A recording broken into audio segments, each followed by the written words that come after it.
And the rabbi. Today's topic, I think, is going to be a little serious and a little tough. I'm not a, you know me, I'm a politically correct guy. I'm unlike you. I'm very politically correct. So this is I'm a little uncomfortable with this type of topic here, but and I know this is what you want to. We got to tackle. We're going to talk about date rape, college rape. Those are the things we're going to talk about. So even though, as I said, I'm politically correct, I'm going to help the rabbi out a little bit and give him a little space by starting out, making it easier for him. I think we need to, before we back up 1 second, before we talk about this new controversy of date rape, which seems to be an epidemic on campuses these days, we need to talk a little bit about progressivism. And I just want to give a quick example. It has nothing to do with what we're talking about today. But a Muslim goes into a gay bar. This is not a joke, by the way. A Muslim goes into a gay bar 2 weeks ago, as we all know about, and shoots up the entire gay bar. One of the largest mass shootings in American history. And it's a horrible, horrible catastrophe. But what it also is, it becomes a horrible conundrum for progressives. And the reason why, you have the progressives somehow, they feel that they are there to protect the powerless from the horrible American powerful. And the people they've chosen, one of the groups they've chosen to protect are Muslims, I guess because, they're against the Jews, and Israelis are so mean and they take their land, so that might be one of the reasons. Another group that they protect are the homosexuals. So here we have a horrible conundrum for a progressive. Who are we going to blame? So obviously what they do is they blame the gun. They can't blame either one of these people. There always has to be someone to blame. Now, not the gun like we picture that Saturday Night Special that kills people, because that's not the kind of gun, because the people that use that kind of gun are also protected by progressives. They're talking about that big, huge AR-15, whether it was used or not in this instance doesn't matter, because who protects them? The NRA. Now let's just stop and close our eyes for a minute and picture what we picture, the guy that's in the NRA. We all know what we're picturing. He's a big, white, southern guy talking like this, and that guy is not protected. So that's, now knowing what the definition of progressivism is, we will blame the people that we don't want to protect, and we will protect the people that we feel need to be protecting, which brings us to, I know this is a roundabout way, to bring us to campus date rape. Now, I, for one, I make it very clear, which we all are, and you have to preface statements like this, are all against rape. Any kind of criminal behavior, anything to taking advantage of a woman is a horrible thing. But what the new progressives have kind of done, and I'm making this easier for you so people don't think you're such a bigot when we get to you. I need as much help as I can. This is going to help you. Then I'm backing off and letting you just take it after this. Yeah. Is we've gotten to an area of what is rape. Is you take what a college is, it's a perfect area. You have three things: brand new kids that just leave home from mommy, boys, girls, and mix it with a ton of alcohol, and you send them off to school. Things are going to happen. And we have to come to a conclusion. Is it always the fault if a girl just wakes up the next morning and says, I don't remember what happened, this is horrible, I can't believe something happened to me? Is it the young boy's fault? And that's kind of where I think we have to leave it off to give it to you here, because there's a lot of extenuating circumstances, and I know the problem with progressivism, we're not even allowed to have this conversation. Right. Because we're entering the territory we're not supposed to enter. That's why I'm going to slide over here a little bit to the right and let the rabbi take over from here. Well, the problem really is that is assigning fault. That means if it's one person's fault, it's not the other person's fault. And it is quite possible in a total worldview that they both could be at fault and both could be totally culpable and guilty of their own sins. In other words, the rapist has done some horrible things, and he needs to be punished. And he should absolutely be punished in the full letter of the law. And as a matter of fact, the Torah very much believes in this idea that when you punish someone, let everyone else see and hear and not repeat that crime. So there is real value to making a point of not letting this guy get away with the crimes that he committed, because people have to realize that it's a bad thing. And it's important for the society to stand up and say, this is wrong. So far, I'm in the good graces of the progressives. I'm doing okay. Right? I'm watching the dials. They're going way up here. That's right. Right now, of course, the butt is going to come along. And, So at the same time, and we're very, very much nowadays very, very reticent to blame the victim, because if the victim has any blame, it seems to take away, to exonerate the perpetrator. But we believe that the victim could be guilty, and at the same time, the perpetrator is guilty.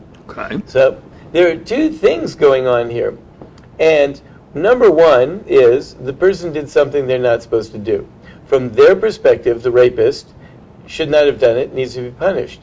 Now, everyone else, however, is told, when you're a little child, before you step out into the street, you are supposed to look both ways. Absolutely. Is it not the obligation of the driver to make sure that they don't run anyone over?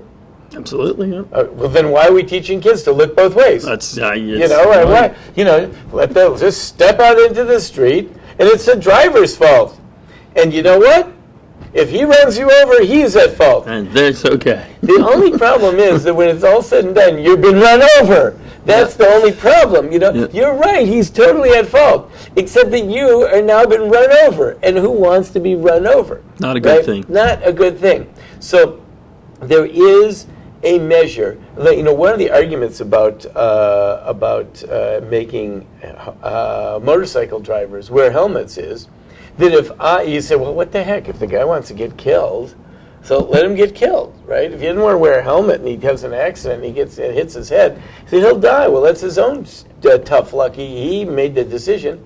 The answer is no, I don't want to kill him. If I bump into him, I don't want to kill the guy. I want him to wear a helmet. I want other people to put on seatbelts, not just me. I want everyone to put on seatbelts in case I have an accident. I don't want to hurt them either. Yep. So we all have a certain sense of personal responsibility. Now, the Torah is really big on this. The Torah or the rabbis are huge on the idea of fences. Oh, right. Fences is a major concept within Torah thought. Having fences is huge, because fences is we do X because we don't want to come to the point where we might do Y. So therefore we put up prohibitions, we put up fences, we put up protective measures. For example, there's a gigantic body of Torah thought that says, talk about this for outrageous, says that a man and a woman who are not married to each other may not be alone together. Right. I get the fences. I get the concept. Right. So therefore, you start with a whole different worldview. A man and a woman. The girl, you tell your daughter, you say, you know what? If he rapes you, he is a sinner, he's a bad person, he is going to be punished, we'll prosecute him to the full extent of the law. But the bottom line is, you're still going to end up being raped. Therefore, what you're not supposed to do, this is the first thing you tell your daughter, what is your job is not to become unconscious in some man's apartment. Yeah, that's a good what thing you tell to your daughter. say. When your daughter start looking, your job is to make sure you don't end up unconscious in someone else's apartment. That is a personal responsibility, that a person is not supposed to end up unconscious. Now, how do they end up? Well, maybe he slipped something in a drink. Guess what? Don't drink. Then they can't slip anything in the drink. Or as the girls in school tell me, they carry their drinks with them and keep their hands over their drink. Right. That's because I think the don't drink gang. I'm just helping you out a little bit. Thanks. I'm helping. Thanks. I would say, or guess what?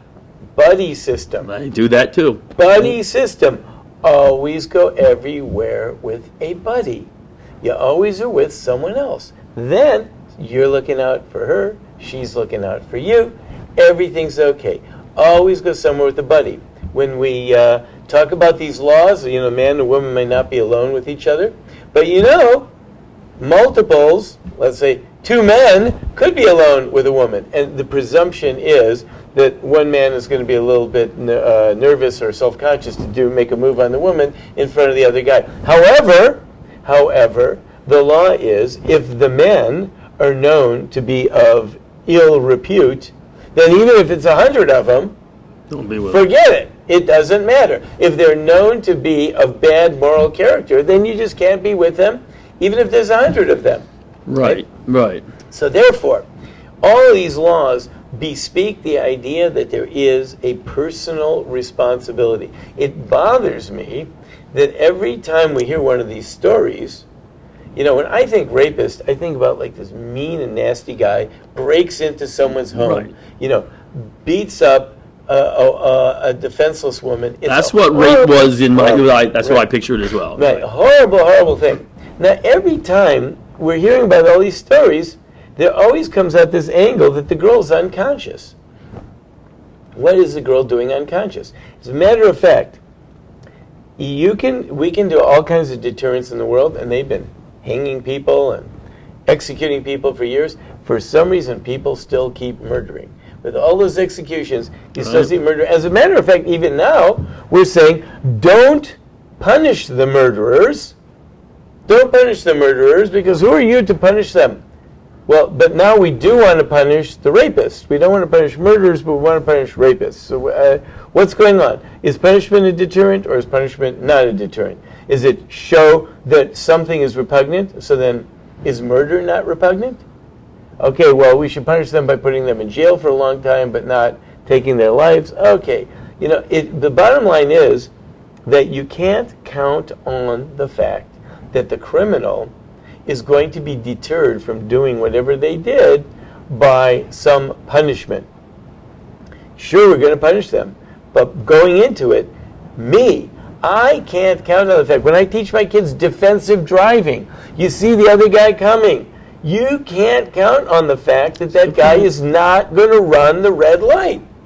But he's got a red light. Still, take your foot off the gas just in case he does something crazy. He breaks the rule. He's irresponsible. He's drunk. What if the other guy is drunk? It's called defensive driving. There's courses that they teach. People pay money to be taught defensive driving. Defensive driving presumes the other guy is going to do something wrong and bad. That doesn't mean that by the fact that I'm learning defensive driving that he's right. No, he's wrong. Of course he's wrong. Well, here's where you're going to have a little bit of problem here. I know plenty of people, young girls, that would say, wait a minute. So the rabbi's saying, I can't have the right to go get drunk and pass out? That's because I have to worry about some horrible guy out there? That's my right. I have a right to get drunk just like you have the right to go get drunk. Why do you have the right to get drunk and I don't? Okay, so I would say that anyone that wants the right to get drunk and pass out has foregone the privilege of their dignity, because passing out means that I've lost control of the world. I've lost control of my faculties. I self-medicated to the point that I shut down my faculties. In other words, I am not a functioning human being. I can't say anything intelligent. No. I can't do anything intelligent. I am just a heap of flesh. Well, if someone under those circumstances gets treated by as a heap of flesh, if they have voluntarily submitted themselves to become a heap of flesh, well then don't be surprised if somebody gets the crazy idea, especially somebody who is not very exercised in self-control, gets the idea of treating this person like a heap of flesh. Or to throw one more variable in there, let's say the guy is also completely drunk, which obviously is probably happened, and he has no control of what he's thinking, and he's not thinking in his right mind, as obviously you are not thinking in your right mind, and something happens, is he then more to blame than you are? Right. If you might have heard the line, like, let's go get drunk out of our minds. Right? Go and get drunk out of your mind. Well, that means you're out of your mind. So that means the person is not using a mind. Right. So what are they doing at that point? So they're like just an animal. So how many people would go and get unconscious and then walk into an animal cage? Did you go into the lion's cage and expect that the lion is going to be kind and considerate? No, because he's a lion. Now, if someone is not drunk, and if someone is not taking drugs, and if someone is in a very structured environment, then perhaps we would hope that their more noble self could be appealed to and expected to prevail. But Do you want to take the chance? Right? So really, the idea of getting drunk, it all starts up, getting drunk is already a license. You put a sign on yourself, I really don't care about my dignity. Because if I really cared about my own dignity and my own self-worth, why would I be getting drunk? Getting drunk means I want to shut down my faculties and just act in an animalistic sense. I remember years ago, I was at a Falcons game, and we were in the third deck, front row, right by the railing. Good seats. And there was a person next to me, a young woman, who is extremely inebriated. And she was saying all kinds of foul things and acting foul, and she was leaning over the railing. And I remember looking at her and being tempted to just, just come on. Like, I said, listen, you clearly, like she was leaning over the railing. At first I thought, like, she's going to fall over the railing. And then I thought, maybe, like she was so vile, and because she had decided to turn herself into just a filthy animal.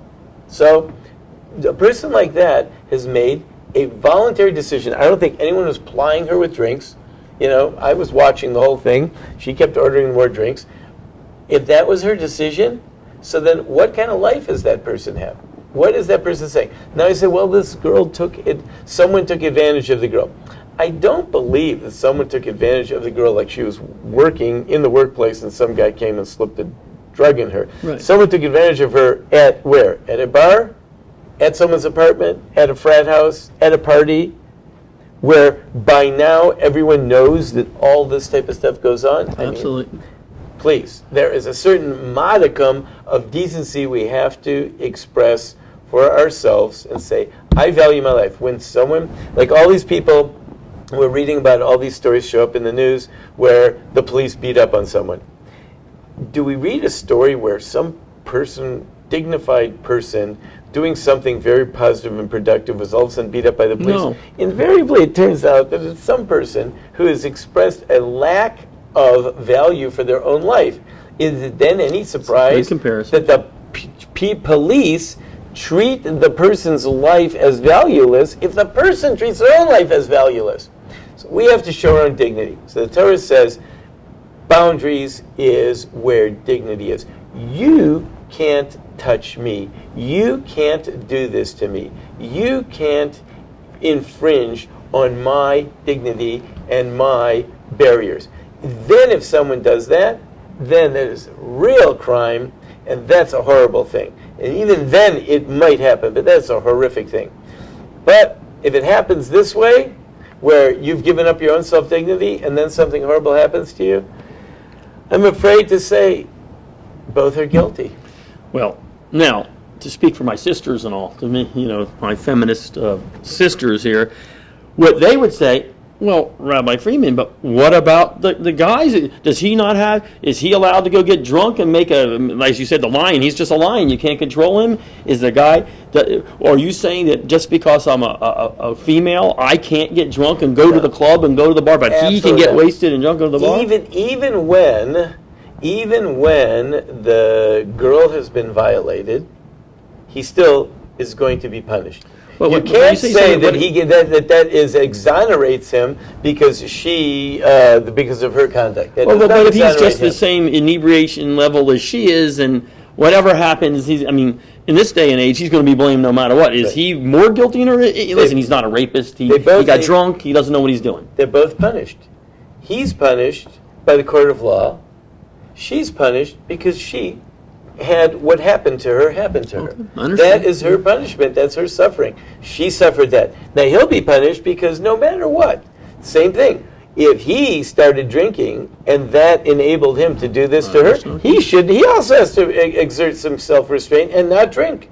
So he should not be in that position, and he has to realize that if I start drinking, I might end up doing this to someone, and therefore I shouldn't drink. So he's responsible, and if he didn't get punished by the action, then the court of law has to step in and punish him because he did wrong. She is suffering because she didn't look out for herself. She didn't take good care of herself. That's personal responsibility. So you can have two people can be guilty, and you also can have two people that could be just the opposite. There's a famous story. We read about it every summer. Famous story in the Talmud that a Jewish boy was captured by the Romans when the Romans overran Israel. And a Jewish girl was captured by the Romans. And they were beautiful, beautiful. And one guy took the boy as a slave, and the other guy took the girl as his slave. Right. And they're sitting around and they're having drinks one day, and the guy says, I've got this slave boy. He is the most beautiful boy in the world. The guy says, I've got this slave girl. She is the most beautiful. Anyway, they start talking and say, hey, great idea. Why don't we make beautiful slaves? We'll mate your slave boy with my slave girl, and we'll make some more slaves. Great idea. So they take the boy and the girl, and they put them together in a room. The boy sits there in the room, and it's black, dark in the room, and he says, you know, I am a descendant of the Kohen Gadol, the high priest. I am a dignified person.